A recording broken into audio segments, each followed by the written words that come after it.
Hey guys, welcome back to my channel Priya's tales. So last video చూసినట్టయితే మేము సోమనాథ్లో మంచిగా దర్శనం చేసుకొని మేము నెక్స్ట్ డే మార్నింగే స్టార్ట్ అవుతున్నాం టు అహ్మదాబాద్.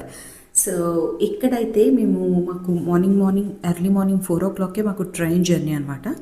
సో మేము హోటల్ నుంచి చెక్అవుట్ అయిపోయి స్టార్ట్ అయ్యాం. మార్నింగ్ అసలు మనకి ట్రాన్స్పోర్టేషన్ ఏమీ దొరకదు, నార్మల్లీ మనం బుక్ చేసుకోవాలన్నమాట. So we booked an auto. తర్వాత అక్కడి నుంచి రైల్వే స్టేషన్కి వెళ్ళి, సో మాదేంటంటే అహ్మదాబాద్లో we are not going to stay for a long time of period. మాకేంటంటే ఈ ట్రైన్కి నెక్స్ట్ ట్రైన్కి వీ హ్యావ్ సమ్ స్పేస్ అనమాట, 6 hours అరౌండ్. సో మేమేం అక్కడ హాల్ట్ ఉండి ఏవైనా ప్లేసెస్ విజిట్ చేద్దాం అనుకున్నాం. సో నేనైతే ఇక్కడ ట్రైన్లో స్పేస్ ఉంది కదా అని చెప్పి నా వర్క్ చేసుకుంటున్నాను. సో ఇక్కడైతే నా లైఫ్లోనే ద బిగ్గెస్ట్ ఎక్స్పీరియన్స్ అనమాట. నేను ఎప్పుడు కూడా ఇలాంటి ఎక్స్పీరియన్స్ చేయలేదు. ఏంటంటే ఒక్క దగ్గర ట్రైన్ ఆగింది, అక్కడి నుంచి మేము దిగాల్సిన స్టాప్ కొంచెం దూరమేనని చెప్పి మేము ట్రైన్ దిగిపోయాం. Because train was not moving, time waste ఎందుకు చేయడం, దిగి వెళ్ళిపోదామని చెప్పి. దిగిన తర్వాత తెలిసింది ఏంటంటే అది అంత దగ్గర కాదు, చాలా దూరం అని. అందుకే గాయస్, తెలియని ప్లేస్లో ఎప్పుడు you have to trust the train only, ఎక్కడ మధ్యలో దిగిపోకూడదు. సో ఎనీహౌ మేమైతే అక్కడ దిగి అక్కడ నుంచి ఆటో బుక్ చేసుకొని వెళ్దాం అనుకున్నాం. ఇక్కడైతే గాంధీజీ స్టాచ్యూ చూసారా ఎంత యూనిక్గా ఉందో.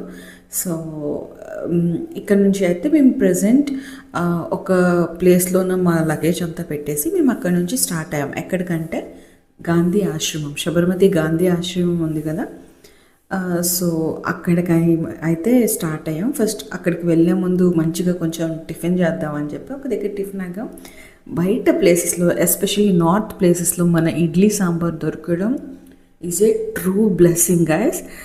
ఎందుకంటే అది మీరు ఎక్స్పీరియన్స్ చేస్తేనే చెప్పగలరు. సో ఇక్కడైతే మేము ఆశ్రమంకి వచ్చేసాం. It was very very peaceful and pleasant.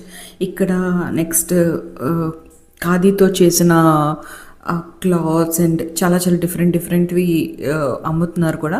And నాకు బాగా నచ్చింది అయితే ఈ ప్లేస్ అండి. ఎంత బ్యూటిఫుల్ ప్లేస్ అంటే చాలా ప్రశాంతంగా ఉంది. అండ్ ఇక్కడ కూర్చుంటే మొత్తం మంచి లొకేషన్, మంచి షాట్ అనమాట. Literally it was very very beautiful.